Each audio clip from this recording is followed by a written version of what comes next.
because it's a completely different subject. Myntri Rangbah Jylla konrat sama oleh ba an sathai komiti ban khmi yak roster system ga ban lam khmat da ka menteri ketenat ka koi ka khia ikong amperi leng do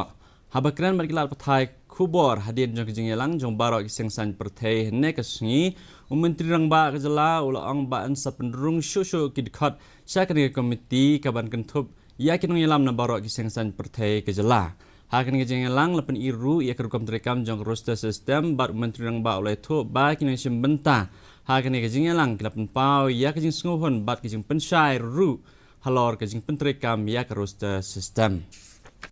Political parties are here and almost all the political parties have understood what the government is doing